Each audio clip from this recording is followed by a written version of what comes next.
I'm going to show you some tips about caning a chair. Now, I've come to the end of that, but I think I don't want it to be all the way over there. I think I'll just go ahead and cut it off right here. It's okay if I let a little piece of that show. That way I can see where it ends. Before I got almost all the way through that side, I put another one in to soak. This time I'm using a long one. The long one, you have less staples, you have less ends to cover. Now, since I ended here, I want it to start under here. So I've got a good piece. So I'm going to copy the same thing. So I come up here and down there.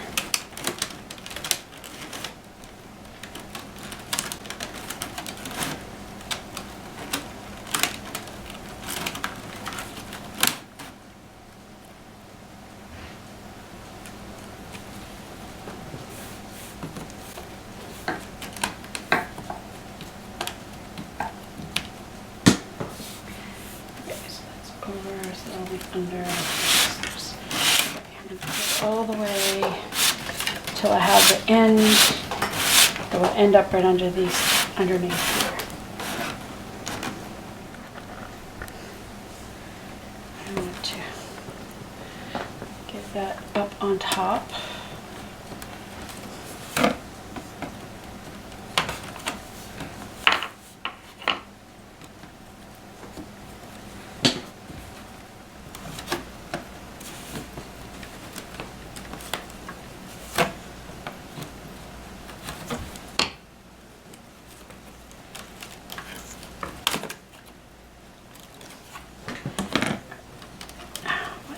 Under there and up on top. Alright, got it.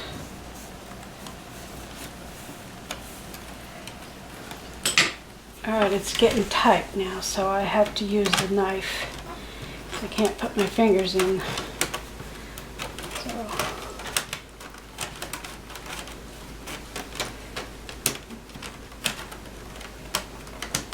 don't want to put too much stress and bending on these because you don't want to break them.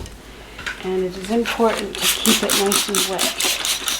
It will be less likely to break if it's wet.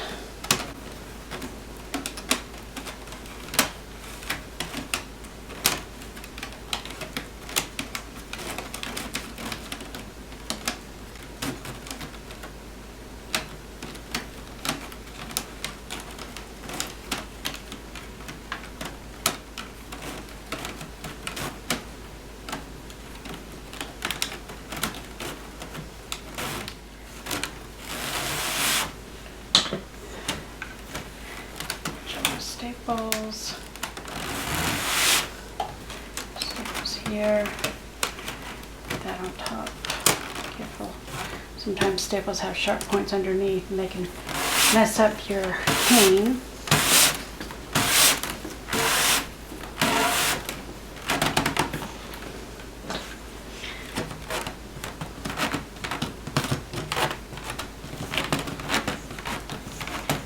Before I push it all the way down, you want to make sure it's tight on this end, so pull it tight. Just inch it forward a little at a time.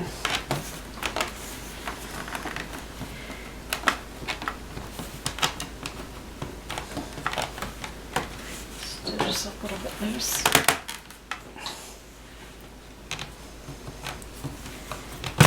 Oops, careful.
almost catch it right there.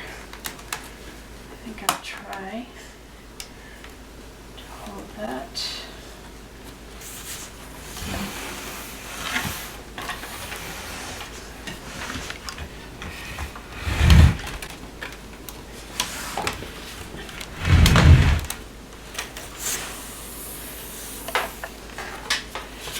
Okay, as I start this row, these last three were under. So this one is going to be on top, and it's going to be just like this one, 3, 2, 1. So it's going to go over 3.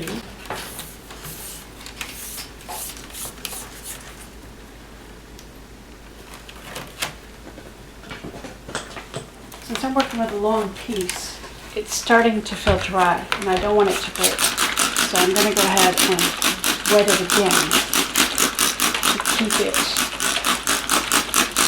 wet, because it was feeling like it was drying out. And we don't want it to dry out, because if it's dry, it will break very easy.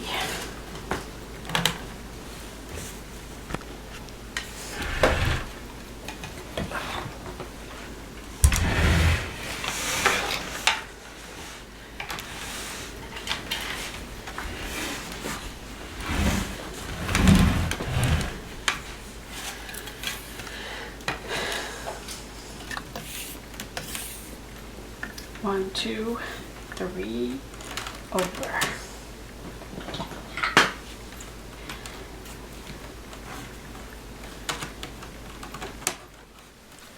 Well, I just wanted to let you know I did get the chair done before the old man passed away. I actually worked. I worked, oh, I don't know how many hours. I stayed up as late as I could working that chair that night, and worked it like all the next day. I don't know how, I can't remember how many hours. I know it was more than 30 hours. I was just working it really hard those last few days, trying to finish that chair, because I was so scared that he would die and he would not see his chair finished. So I got it done, and it was July 4th, the day that my husband and I took the chair to his bedside. He was weak, but he was so excited to see his chair. He was so proud of it. As people told me, he talked about that chair to everybody. He was so proud of his chair.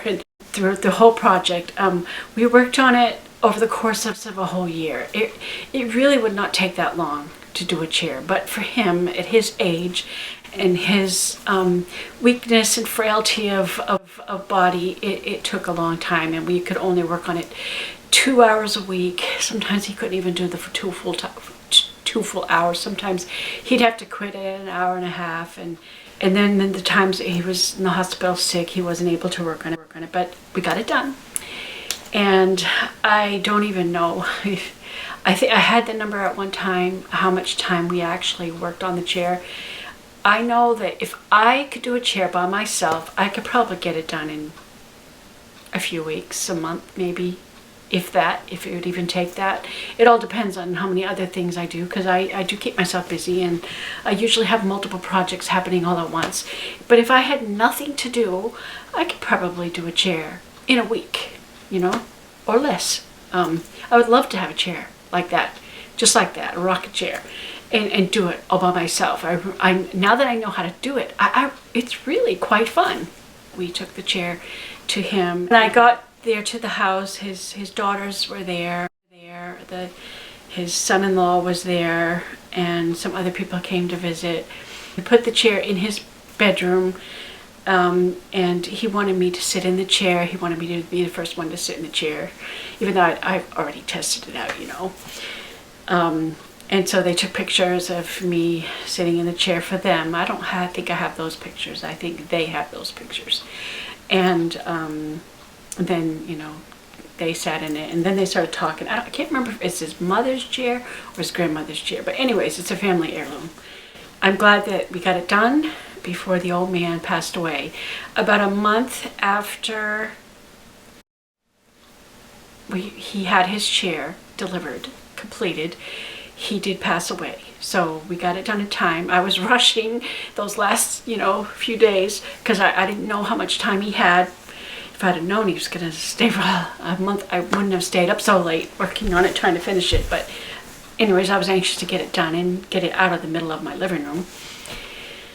And then the funeral, I never seen our church so full. There were so many people love this man. I can't imagine anybody saying anything bad about this man. He's so dear. And as I think about it, he's the closest thing that I have to a father. It didn't hit me until after he died. My father, well, you don't know because I never told you, but my father has forsaken me. He hasn't had anything to do with my life for over 30 years. And so I haven't had a father relationship until John Smith. And I didn't realize until he was gone that he was the closest thing I had to a dad. And the reason I say that is because he cared about me. He prayed for me. He loved me. When my husband would go pick him up and bring him here, they would talk and chat, on the way here and on the way back. And when we were working on the chair, we would chat. And, I would share things. He would ask me what project I was working on. I like to show him my projects because he was always interested in all my creative things. And he was just always impressed with me and the talents of my hands. And sometimes he was always thinking up new things for me to do. And I was like, oh, please, I don't need anything else to do. I have so much to do now. I can't keep up with it. It's like, that's nice. He'd say, oh, you could do this and you could do that. You could do anything. But time is my enemy. But one of the things we shared with him was that we have a dream to build our own home. And we're working towards that goal. And we want to move into our home that we built, that I designed, debt-free. And he told us, here he's an old man, he's weak, his body is failing him, he struggled for a long time to get this chair done. Yet he said he would help us build our house. He can't. He doesn't have the physical strength. But that's the kind of man he was. He wanted to help us build our house, and he loved that we had a dream and we had goals, and he wants to help us. And I know he would have done anything he could have to help us. And that is just the kind of man that he is. He really is a dear man in it. And I realized, he gave me more love, more concern, more care than my own father has in the past 35 years. And I guess it was a day after or a couple days after he died, and I was thinking about it, and it came to me that, wow, he is close to my dad's age, and he loved me the way a father should love me. And so I felt like I lost my dad in this man. And I was surprised at the funeral when there were so many people, and I'm just in line, going through the motions of, we're going to go up front, we'll view the body, and there were so many people I couldn't really see anything. And then when I sort of got a glimpse of him, as I'm standing in line, I got a glimpse of him lying there in the coffin. And I was like overcome with emotion. I was like, oh man, he was so full of life, even though things were breaking down. He was so full of life, and now he's lifeless. And it just, I had no idea that I would be so overcome with emotion. And then somebody told me, they said, did you see the chair? And I said, what? They said, his chair is up there. And I was like, really? They put his chair up there behind his coffin so that everybody could see the last project that he completed. To me, that chair is a monument to the man. A man with a heart so big, who loved everybody. And I'm so thankful for that man. A man who loved me. I mean, he's only known me maybe 7 years that I've been in this church. He hasn't known me as long as everybody else in the church. I haven't been there that long because we were living somewhere else. We were going to another church before we came here. But, you know, you just never know how a person can touch your life and mean so much to you, and sometimes you don't realize how much they mean until they're gone. But anyways, I'm glad that he got to see his chair finished, and it blessed me to see his chair standing behind his coffin. And I'm sorry to get all emotional, but I want to remember the man. And I'll never forget him. I guess I'll always think of him as a dad, and I shall see him again. I shall see him in heaven. And I will hug him and kiss him because I love him. Anyways, I hope you get something out of this video, and I hope it helps you do better in painting a chair. Thanks for watching, and don't forget to subscribe.